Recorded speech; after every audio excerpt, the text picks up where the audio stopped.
Okay, so today I'm going to talk about my experience becoming so unwell that I nearly died, and how that whole ordeal woke up my intuition again. So in my last video I spoke about that part of my life where I met my karmic, who I married despite feeling that he was not the one for me, and coming to the realization that just because I saw the potential in him to overcome his major gambling addiction, that it didn't mean that he did. And so I had got married, had a first baby,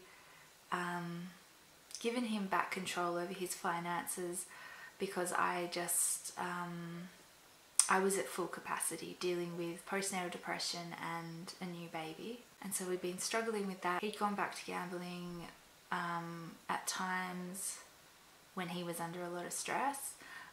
It wasn't nearly as bad as what it had previously been, but when things were going along rosy, I would still be saying to him, you really need to get some sort of professional help. And he would say, no, everything's fine. And it would just be like, this is just, it's laying dormant. And the next time things get tough for you, it's just gonna rear its ugly head again. But he just could not see things that way. He probably could, but he was in denial because once again, that would mean facing up to his trauma and his emotional baggage and his self. The uncomfortableness of facing himself and everything that he runs from. And so we ended up going over for an adventure in Europe with our 2-year-old, and I had basically had to do all the planning and sort of run the show, which put a lot of stress on me because I was still breastfeeding all night, and I'd been putting a lot of effort into sort of regaining my well-being. So I wanted to grow. I'd made a lot of changes to my diet and was trying to eat really clean, and before we'd gone to Europe, I'd been, you know, seeing a counsellor, and I'd had a lot of mothers groups and support groups and everything. But as a partner, my husband just wasn't there for me. Anytime I just needed somebody to hold space for me, he would just run away and just like basically pretend that I didn't exist. And all throughout our relationship, because we didn't really have those sort of core beliefs in common, and didn't have sort of the same interests, and didn't view the world in the same way, whenever I would try to make any conversation, it would always just fall flat, because he was just not interested at all. And I'd have these long days with the baby and then be desperate to talk to him when he got home, and like just for some adult interaction, and he'd just want to turn on the football and zone out completely. And I would also like to talk, I've always wanted to talk about, you know, anything that's triggering me or triggering him, or any kind of ways, that little ways that I wanted to find growth or better ways of doing things for our family. And he would avoid all of that as well. Not just the difficult conversations, but conversations just about how can we bring more well-being and happiness into our family. He wouldn't want to know, and he'd always make excuses and just say, you know, now's not the time. Can we just talk about this another time? Like, not right now, I've just got home from work, or, oh, it's bedtime, or whatever excuse. And it just meant that the years were going by and we were never having those conversations. And I just felt really cut off from him. Like he just always had this wall up around him. He would never make eye contact, and and just never give me any sort of acknowledgement that he'd even heard what I'd said. So that was, it was just really hard. I once saw a quote, I think Robin Williams said something like, the worst feeling is not being alone, the worst feeling is being around people who make you feel like you were alone.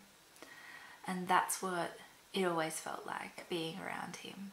I would prefer the time when I was by myself to when he was in the room and there was just no way to get through to him. So that's not really what I would call a healthy, intimate relationship. And I was just really longing for a better connection. And so all of this was just kind of brewing away. I was resenting him more and more, and he was resenting me more and more. And I had a lot of meltdowns when we were in Europe, and I just remember saying the words, "This is not sustainable. I can't go on like this. If nothing changes, I'm going to end up in hospital." So we had our adventure in Europe, we got home from that, and then I really wanted to try for another baby because that was just my plan. I wanted 2 kids, and I'd been getting sort of a bit anxious about the age gap because we hadn't really planned to go to Europe, and so my son was now 2.5, and I really wanted to get the ball rolling and have another baby. And once again, first go, fell pregnant, and I'd been really hoping for a little boy first and then a little girl, and then possibly trying for a third. And having a daughter was something really dear to my heart now, after having formed a stronger bond now with my mum and having her, you know, make my wedding dress and plan my wedding with me. It was really nice to bond with my mum in that way after having quite a rocky childhood. And so I wanted my chance to have a daughter and to be there for her in a way that first my mother had not been for me, but then to be able to repeat those nice sort of mother-daughter bonding things, like maybe making wedding dresses if she ever decides to get married. Don't know if I'll be encouraging her towards that, but it's her life. So I got pregnant and was really hoping it would be this daughter, that I just had such a strong feeling that she was out there somewhere. And I ended up having an ultrasound and finding out it was a little boy. But then during that pregnancy, my relationship to my karmic had got even worse. And this seemed to be what happens when I get pregnant, that it's kind of a time when I feel very vulnerable, and I need that kind of divine masculine container around me to I guess just be like the guardian of the pregnancy and of the birth and that, you know, baby bubble and everything. And so both pregnancies I'd really looked to my husband to fill that role, and he automatically would pull away and be a lot more distant and a lot more emotionally cold, which would make me feel even more rocky. And so I would kind of be even more needy. And during this pregnancy, I'd ended up with some sort of rash over my breasts, and it was kind of like an orange skin texture and just really burning red. And I'd googled these symptoms, as you do, and it had come up with inflammatory breast cancer, which they said was a rare form of cancer, but just an extremely aggressive one. And so I was freaking out, but I didn't know what to do at that point, because at this point I was completely giving up on the allopathic health system, and I didn't want to go back to a doctor and just, especially while pregnant, I'd read people's stories, I'd read through stories of women who've had this cancer, and basically they all seem to report that first they went to the doctor and the doctor just didn't assume anything major. First they would put them on antibiotics just to check that it wasn't a bacterial infection, and then if that didn't work, then they would start to look at running some more tests and eventually giving them a biopsy. And then generally by this stage it had progressed so far that they were dead in a few weeks. So that completely scared me, and I didn't want to go to the doctor and get on antibiotics first. I also didn't want to go and have a biopsy. I just wasn't sure what to do. I didn't want to kind of go through all of that if it was nothing. And you see, if judging by these women's stories, it sounds like even if they did find something, there was nothing that a doctor would do anyway. So this was just a bit of an internal battle for me, feeling like something in me was saying there is no point in going to that system. Somehow it felt like my body was trying to tell me, listen to me, and it was the beginning of myself waking up to the fact that I am the only one who can heal me. And so I was just going through a lot of racing thoughts and a lot of emotions, and having this intuitive feeling that I should stay away from the doctors, but also just not knowing what to do then. And so I needed to process that and talk to somebody about that. And I would cry to my husband, and he would just say, oh my goodness, like, if you're worried, just go to the doctor. And give me kind of no compassion or empathy. And so it was very frustrating, because I was like, this is what I'm saying, I don't want to go to the doctor. And so he didn't know what to do. He wanted to solve the problem, I guess, and just get it over and done with. And he didn't understand why I needed to kind of just talk about it and try to process what I was going through and come up with a solution that seemed more in alignment with maybe what my intuition was telling me. And so eventually I found out that there is a hormonal condition that can mimic this type of breast cancer. And so I kind of felt like that made sense. Being pregnant, my hormones were all over the place, and especially considering my health hadn't been ideal. So that kind of took the fear away from me, and kind of gave me confirmation that I'd probably been right by staying away from the doctors and not going through that whole process of going onto antibiotics and having biopsies and all that kind of stuff. But I was feeling so like emotionally abandoned and closed off by my husband, and so all the resentment was just building up. He thought I was a hypochondriac. I thought he was uncaring. And then at 20 weeks pregnant, I went to bed, and that night I just woke up to the most insane pain I've ever experienced. And I told him, and once again he just rolled his eyes and just went, oh my god, not another thing.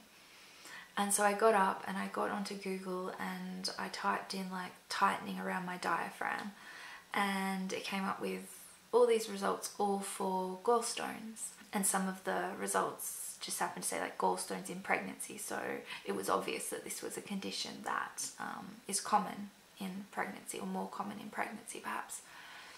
And I went to get a glass of cold water, and I thought maybe it'd help this tightening let up, but I drank this water and it just constricted things further. And oh my god, the pain. Like I was grabbing at my waist. It felt like I had fishing wire around there that was literally about to, like, it was so tight that it was about to cut me in half. So I was trying to pull this fishing wire away, even though there was no fishing wire. And so that finally let up, and I went back to bed. And then a couple of weeks later, I was up at my parents' place over Easter, and this same sort of feelings just suddenly started up after I'd had just a bowl of vegetable soup, of all things. And I started to black out. And for a while there, I remember sitting on this chair and I couldn't hear anything and I couldn't see anything. And I just focused in on my breath, because I just had this feeling like my internal organs were shutting down and that I was really not in a good way, and that I just needed to stay really, really centered if I wanted to get through it. And so I just focused on my breath, and eventually my hearing started to come around, and then eventually my sight came back. And I told my husband and my mum, and once again my husband didn't really care, but mum worried, and she drove me up to the hospital because I was pregnant and we just wanted to make sure everything was okay. Interestingly enough, later I wrote about this experience, and because it had been Easter and I'd been sitting in my mother's garden, it sort of just reminded me of Alice in Wonderland, how this bunny shows up and leads her down a rabbit hole, and she meets all these strange characters and has this strange experience. And retrospectively now, I see that this illness really did lead me down. It was kind of like it started to lead me down a rabbit hole, that led me down more and more and more rabbit holes, that's led me to where I am now. But if I hadn't have got sick, it was kind of like that. Becoming sick was the catalyst for learning so much more about myself and the true nature of the universe and the true nature of what's happening on this earth. And so I'd written this sort of like reflection on what had happened on that Easter long weekend.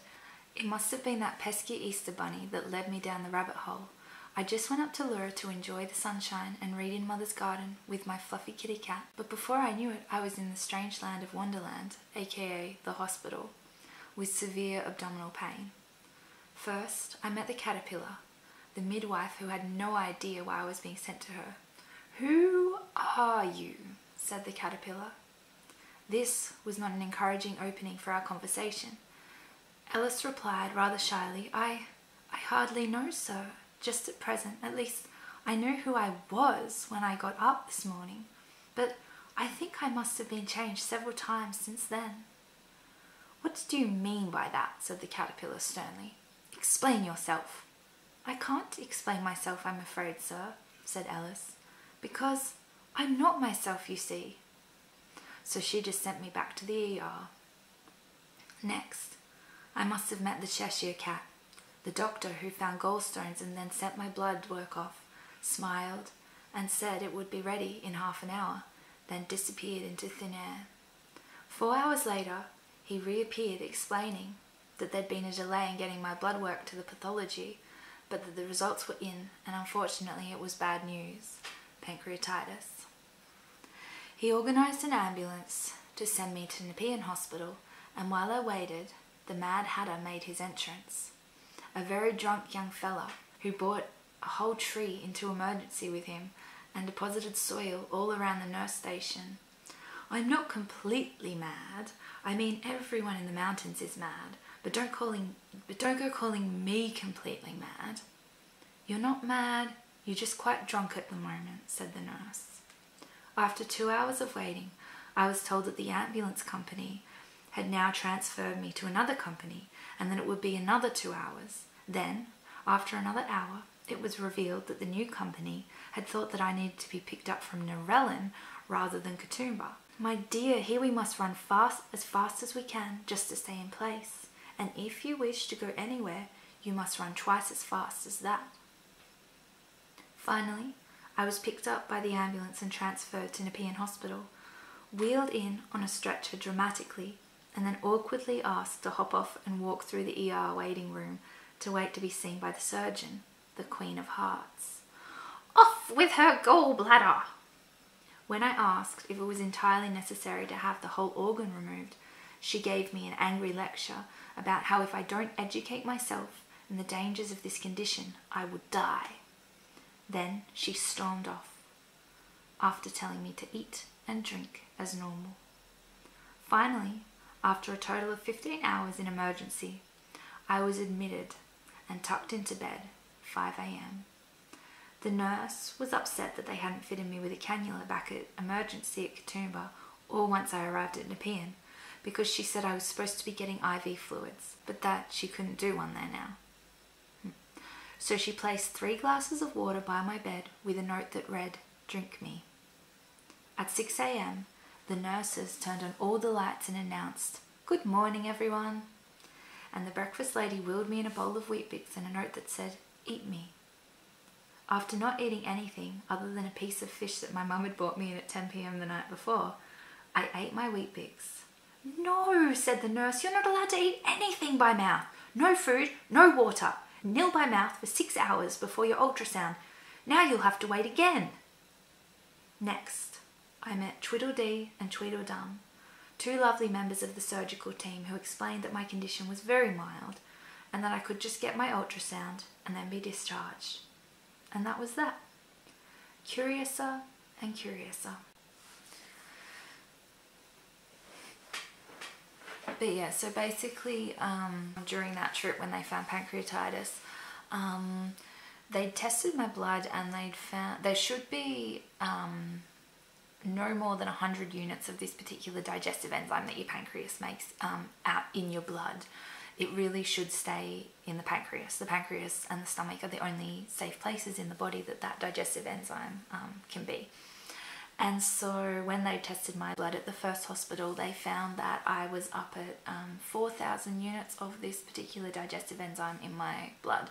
And so that doctor had freaked out and sent me on to a bigger hospital just in case they needed to perform emergency surgery.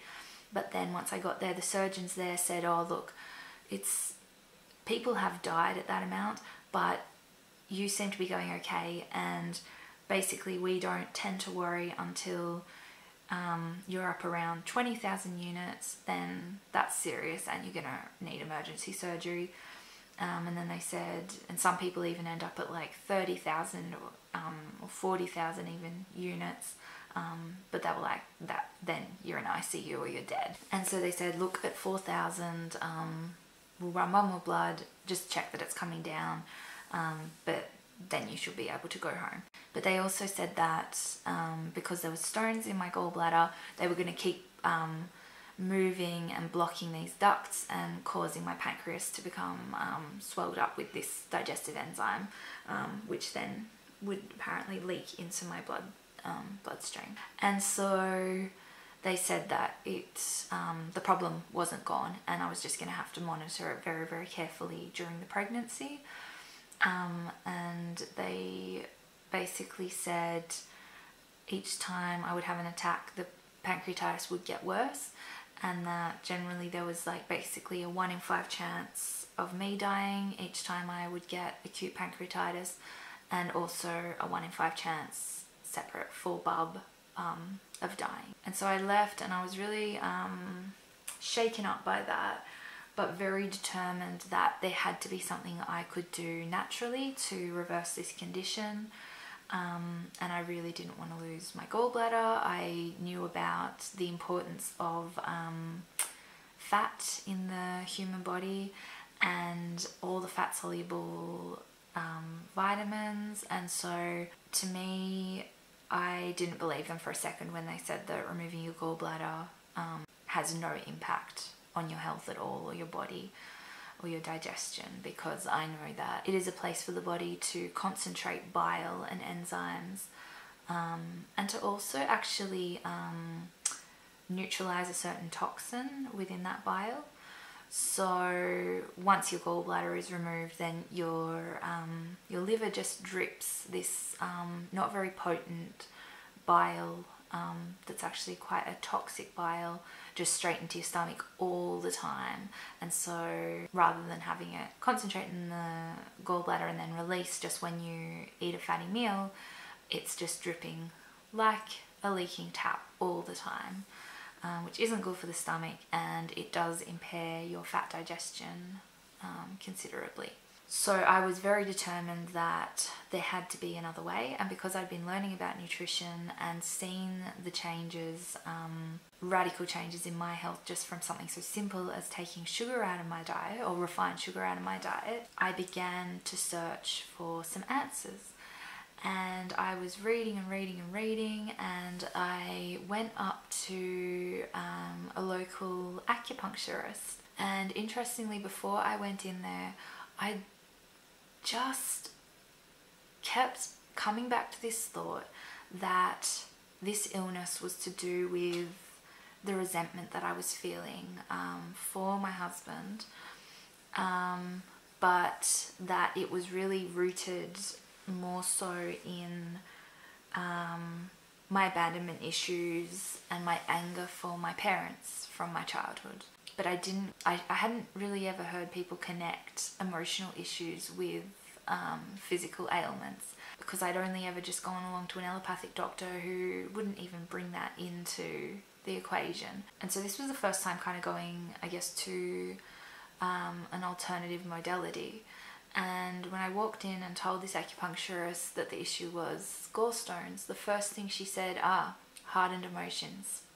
What was your childhood like? What are you hanging on to here?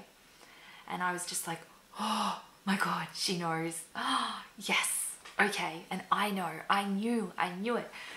And so we got into some really deep discussions while she did the pins on me. And she'd explained that in terms of the pins, she was helping my body in a more general way to be able to balance itself, but she couldn't do anything too extreme while I was pregnant, because it might be too, it might cause an attack that could put mine and baby's safety at risk.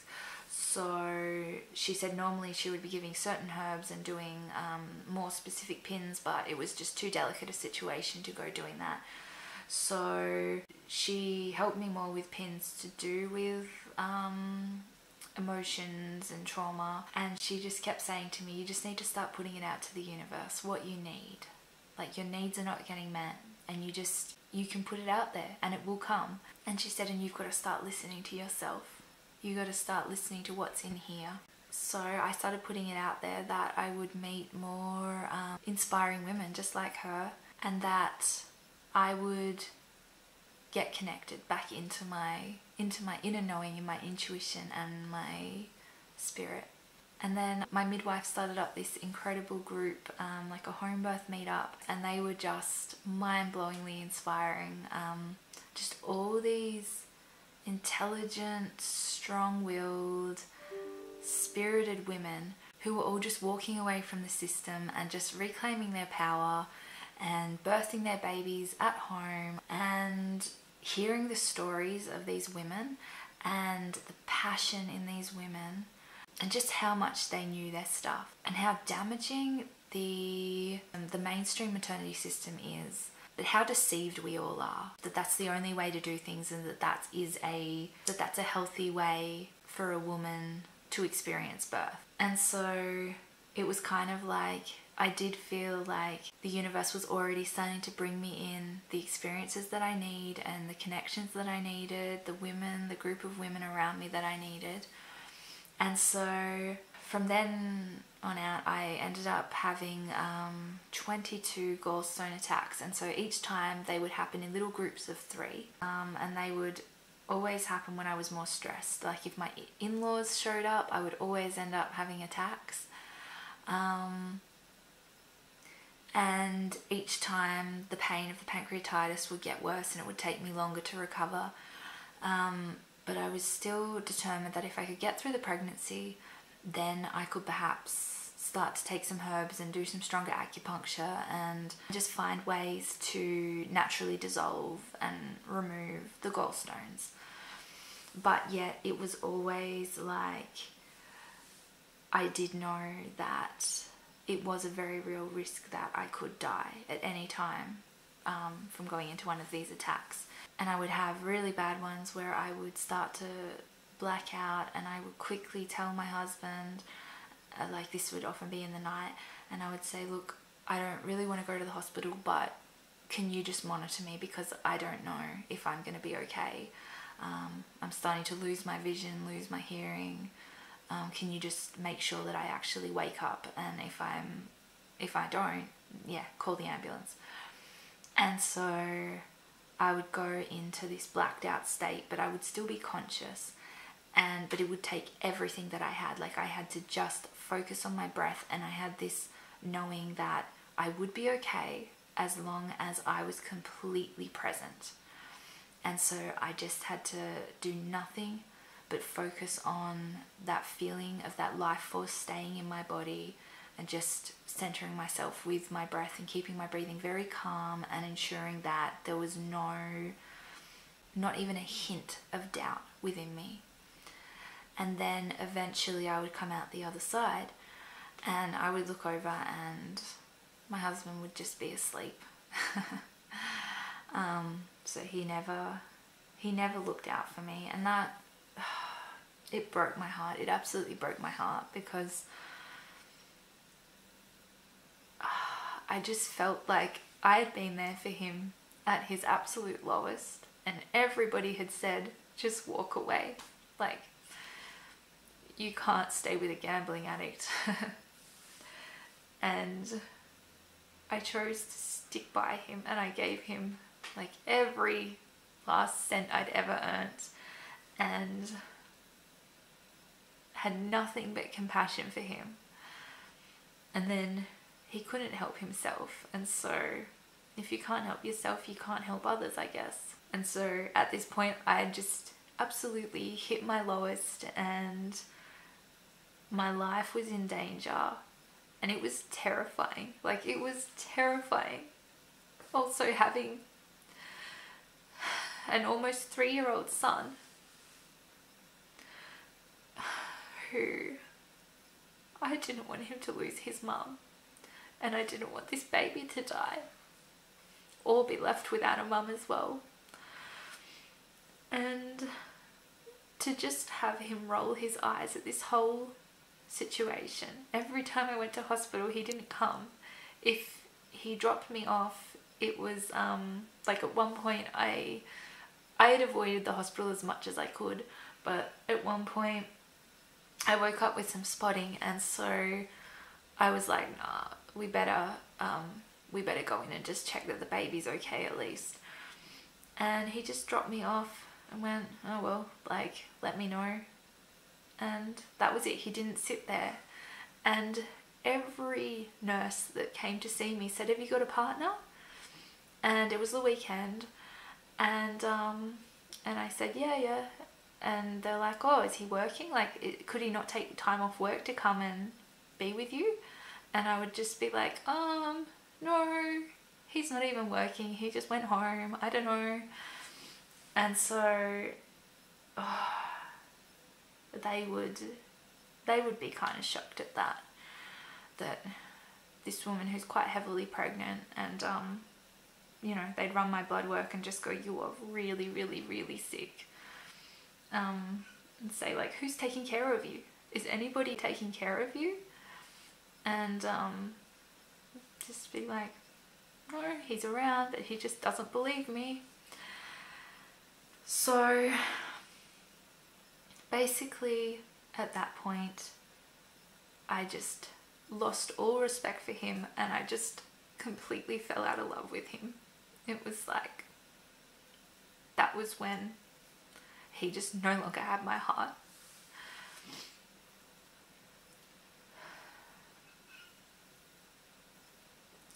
And so that was just probably one of the toughest times in my life. But my saving grace was that I had my beautiful midwife and these beautiful women that I'd get to see at these meetups, and this dream of a healing and empowering home birth. And so as it got closer, I was just so hoping these attacks would stop, because I didn't want my health to risk ruining my home birth plans. And then all along I'd felt that the baby was going to be born on the new moon on the 22nd of August. And it got to the 21st, and that morning I woke up throwing up, and I had crazy pancreatitis, and it was to the point that I couldn't breathe, I couldn't talk, I was at home alone with my young son, and I couldn't even call my mum or my husband because I was just vomiting and vomiting and vomiting. I couldn't get a word in, I couldn't get a breath in. And I was thinking, oh my goodness, like I'm going to end up in hospital. They're going to rush me off to emergency surgery, and while they're doing that, they're going to perform a cesarean, and then I'm going to be out for hours, and I'm not going to be able to hold my baby for hours. I'm not even going to be conscious during my birth. But something just kept telling me, stay away from that hospital. It's going to be okay. Like, you can do this. And eventually I finally managed to call my mum, and she came up. It was a 40-minute drive for her, and she got there and she was just beside herself, worried that I should really be getting to hospital, and she didn't know whether she was being irresponsible by not taking me to hospital because I told her, Mum, I'm not going there. So I hopped up and I took one of these Rescue Remedy, a little calming lolly, and it was kind of like some blackcurrant taste, and it just took the taste of bile out of my mouth, so that it sort of just stopped me from throwing up finally. And I lay there and I was just so exhausted. But finally the vomiting had stopped and the pain started to come down. And I said to my mum that I think as long as I rest, I'm going to be okay. And that I knew that I always knew that I could take care of myself better at home, because every time I'd gone into the hospital, they had forgotten to fit a cannula. And so it had severely dehydrated me because they'd also not let me drink. And when I looked up the treatment for pancreatitis, it's aggressive fluids. So they were doing the opposite, and this was to a pregnant woman. So it was just shocking treatment. And with all the poking and the prodding and the fluorescent lights and everything, I couldn't even rest in a hospital. So I knew that at home I could have peace and quiet, dark, I could keep myself hydrated. So I decided to stay home.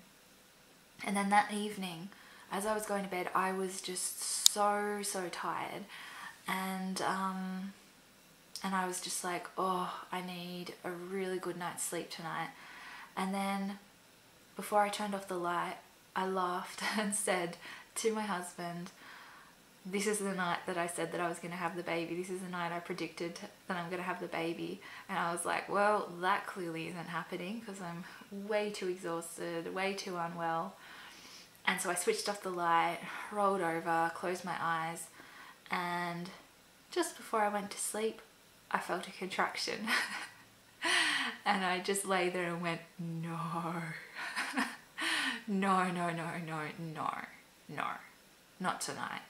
Oh my God, baby, no. And then another contraction came, and as I lay there, I realized they were already quite close together because I have very fast births. And so I thought, no, I'm too tired for this. My plan had been to hop up immediately and fill up the birth pool and light the fairy lights and get my labor aid on and all this stuff, but I was just too bloody exhausted. So I just lay there, and then as the labor picked up, I started to think, no, you can't let these stupid gallstones like ruin your home birth. And so I just found this little wave of motivation, and I stood up and we started getting everything ready. And then I hopped into this warm birth pool, and suddenly, like, all the pain from this pancreatitis just disappeared, and all the hormones must have kicked in, because suddenly I just felt like blissful and I had energy. I felt like I had the energy to do it. And then my midwife came, and in an hour 25 minutes of active labor, I pushed my baby out and brought him up to my chest by myself, and it was just like exquisite. It was just blissful and so healing and so empowering. And I'd got through it. Like, I had managed to live. These gallstones hadn't taken me out. And I had my baby, my healthy baby, and I'd had just the home birth of my dreams. And then I went into this beautiful baby bubble, and it was just the most gorgeous experience. And then 5 days after he was born, I went into a whole lot of pain and just started throwing up uncontrollably again. And I realized the sensation, it wasn't so much that it was what I would refer to as pain, but more just this intense feeling that, like, pressure, almost like it felt like my pancreas was going to pop or something. And so I realized that I did need to get into the hospital. So we went in and they did my blood work, and the doctor came up, and this was the first time my husband had actually been there. And I guess because he could see that now I couldn't stop vomiting, he knew I was in a bad way. And I was sitting there breastfeeding when they came back with my blood results, and this doctor just said, please put that baby down, you should not be breastfeeding. You don't want to know what your blood work is, it is so bad. And I said, no, what is it? What's the number? And he said, you're at 50,000 units. And he just said, like, they had not seen anybody. They'd never had somebody with that much of this digestive enzyme through their blood. So it was like, it was full on blood poisoning.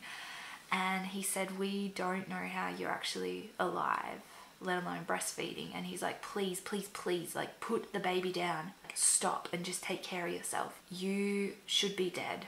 You need to take this seriously. But I was like, I'm okay. I don't feel great, but I can do this feed, and I need to feed my baby. This is important. That is my decision. So I will do that, and then I will rest.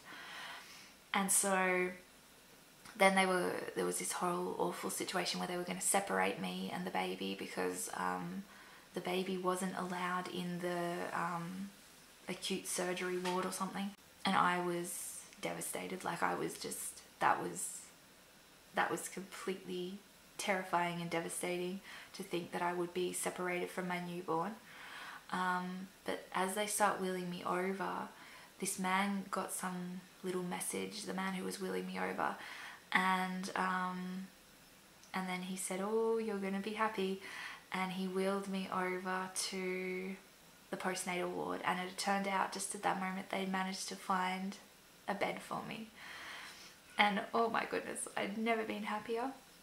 So I got to keep Papa with me, and it was this room that had a bed next to the window, and all the light was flooding in, which was not my usual experience of hospital. And the surgeons came in, and they said to me that basically my internal organs were probably so inflamed that it was quite dangerous to perform surgery right now, because there was a much greater risk of nicking something and things going wrong. So they said, we really need to wait a little bit for the internal organs to come down, but the problem is if you have another attack between now and then, you'll die. And so they really didn't know what to do. They didn't know whether to risk putting me into surgery then or just giving it a bit of time, but they decided to give it a bit of time, and said, we hope that if you have another attack we will be able to save you, but we don't know. And so it was a very tense situation, but something in me just knew that I was going to be okay. And I was looking up at this sun coming in, flooding in through the window onto me, and just feeling like something is protecting me and giving me signs that everything's okay.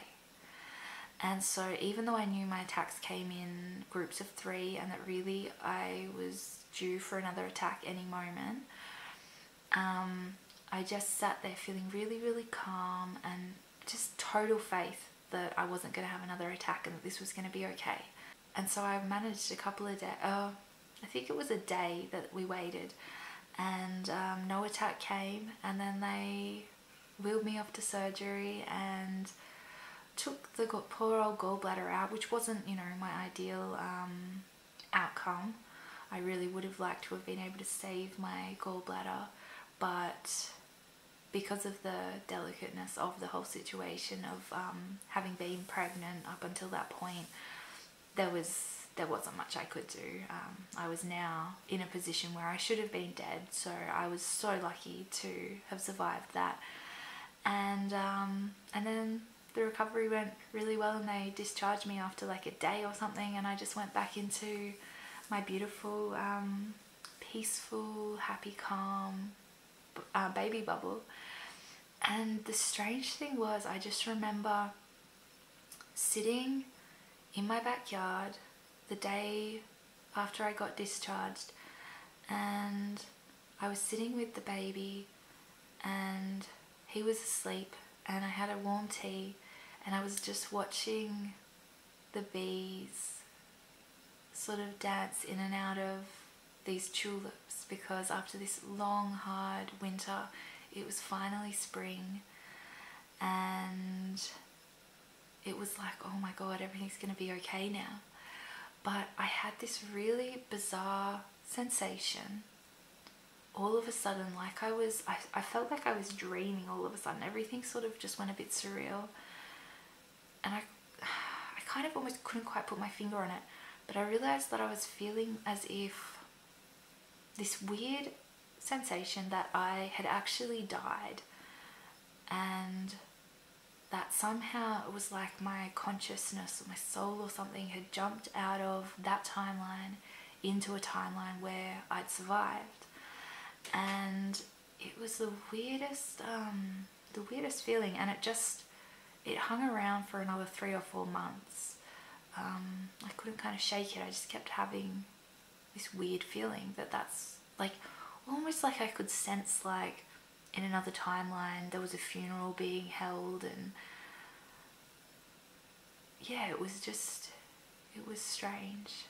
And I remember telling my midwife about it, and her just not knowing what I was talking about and think I was just a sleep deprived woman in her postnatal period. But then recently I've heard of this whole concept of you know, walk-in souls and soul swaps and all this kind of stuff. And I'm not sure whether it was that, but it does just feel as if, yeah, somehow my consciousness switched from a timeline with a poor outcome to a different outcome. But anyway, from there I reflected on all of it, and I know that there was a lot of things that were impacting my health, but the whole thing had really woken me up to the fact that I need to listen to my intuition, and that I need to listen to my needs more and what my body is telling me. And so I had learned so much about nutrition previously, and I felt that I shouldn't have got that sick. And so I had this massive intuitive feeling that there was more to the puzzle, and that there was a piece that I needed to find. And then interestingly, I just kept seeing the word magnesium over and over everywhere. It just kept popping out to me, and that word had never meant anything to me, but somehow I knew that I needed to follow it. And then one day somebody had said something about their health issue, and somebody had just commented on Facebook on this thread and just said, you need to check out the magnesium advocacy group then. And this intuitive, like, ding ding ding ding ding, oh my god, that's it, that's the thing you need to follow. And so I immediately clicked on it, and I watched, it's this American researcher, Morley Robbins, and I watched his video about his whole theory, and it was just like, that was it. Oh my goodness, I knew that that was the piece of the puzzle. And yeah, it was this revelation that maybe I had tons and tons of iron stored in my soft tissue through my body. And suddenly it was like, oh my god, all these all these health issues that I've ever had, I kept wondering if there was some sort of like unifying mechanism, but I couldn't ever figure out what it was, because even like venturing into the more alternative world and that of naturopaths and everything, it's still they still sort of isolated diseases and deficiencies down to singular sort of things. And so this man was saying that at the root of all of that, there's just this simple mineral dynamic, that there's too much iron in the body because we don't have enough copper or magnesium, and that this can also lead to too much calcium. And so I just began to read everything that I possibly could on this subject, and that was it. It was like I had suddenly found my soul purpose, that I needed to learn about this, train in this, and help other people with this.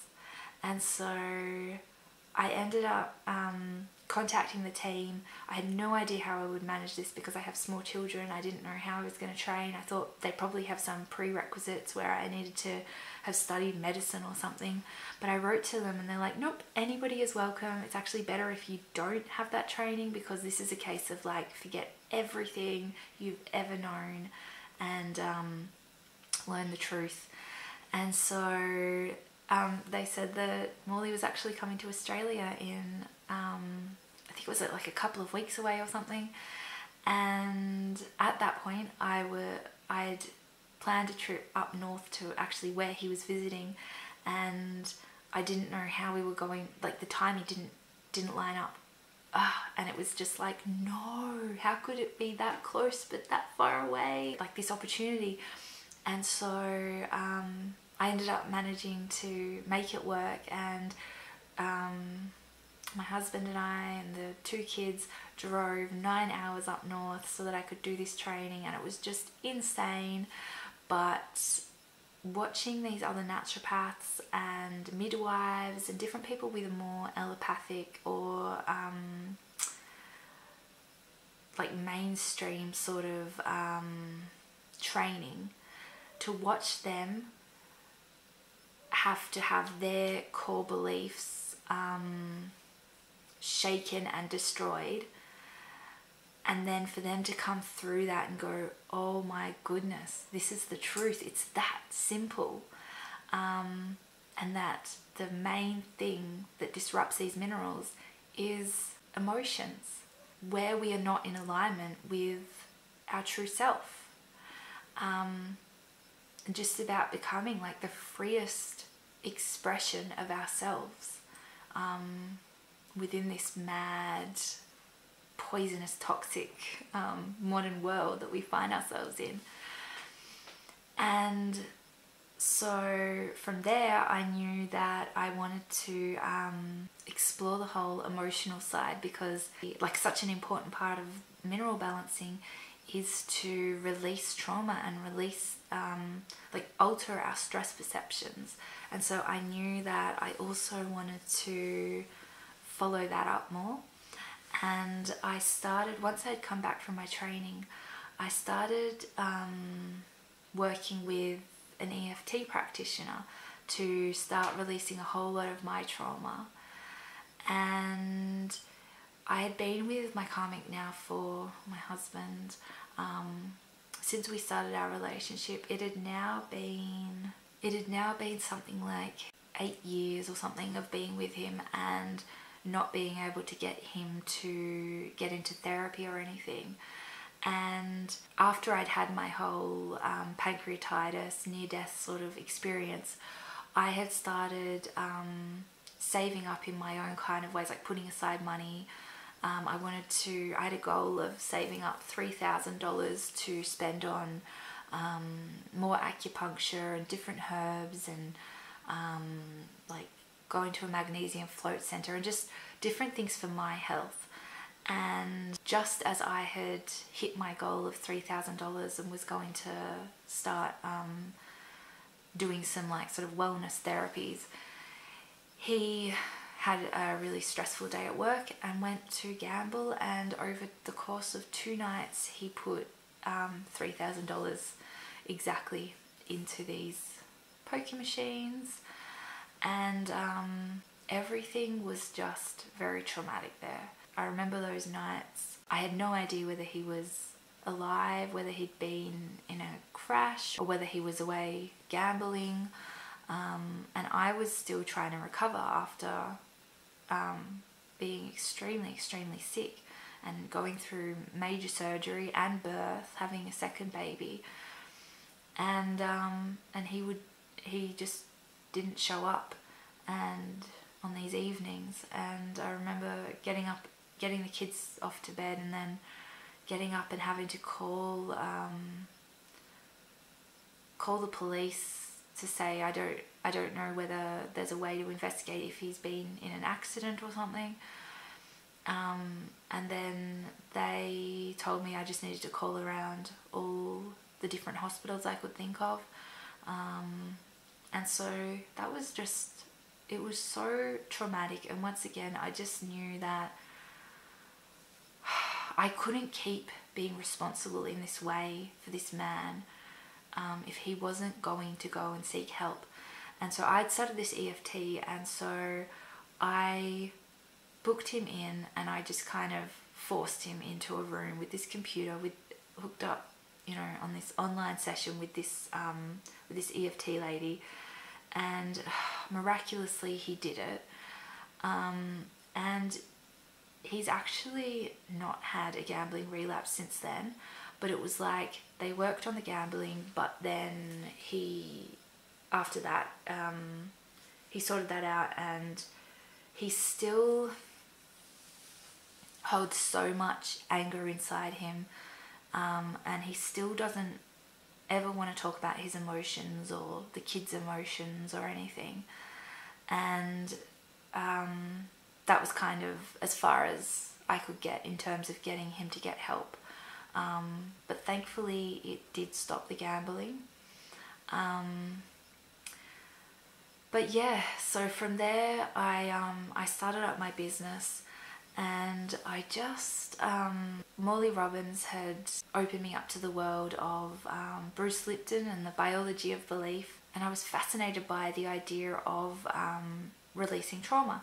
And I knew that the modality that Bruce Lipton recommended was Psych K. And so I didn't know a lot about it, and I actually, for some reason, I'd looked it up, and I don't know why, but I couldn't find a way to train in it. For some reason I thought it was only sort of open for maybe in America or something to train in that modality.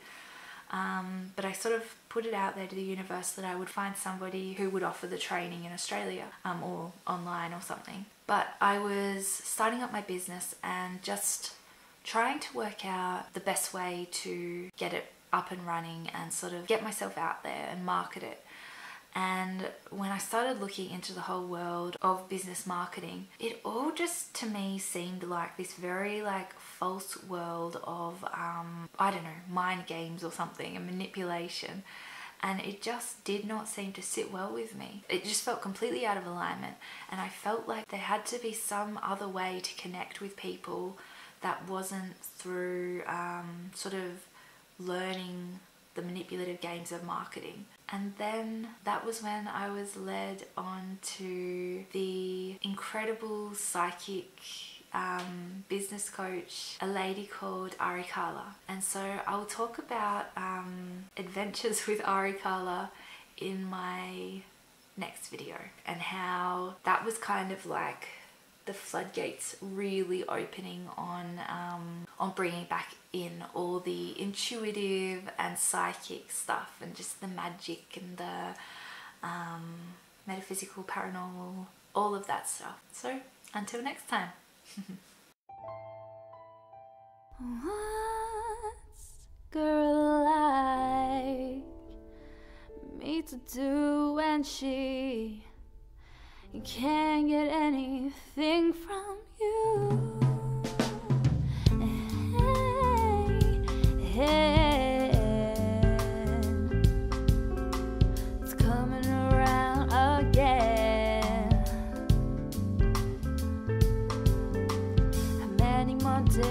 was it gonna last? I watched her cry till she couldn't breathe.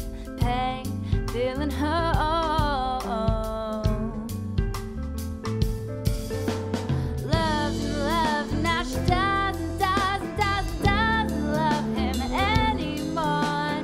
What's a girl like me to do when she can't get anything from you? She cries, sure knows something about the way you treat me. Sure knows something about the way have me on. Yeah, you never came home, switching up to everything I'd say. Would've loved you more than you know, but you took me for granted. Now you just can't have me. No, you just can't have me. Nature will break what doesn't bend. For this poor girl, he wouldn't change. His lack of care breaking her heart. Love, now she doesn't love him anymore. What's a girl like me to do when she can't get anything from you? She cries, I sure know something about the way you treat me. I sure know something about the way have me on. Yeah, you never came home, switching up to everything I'd say.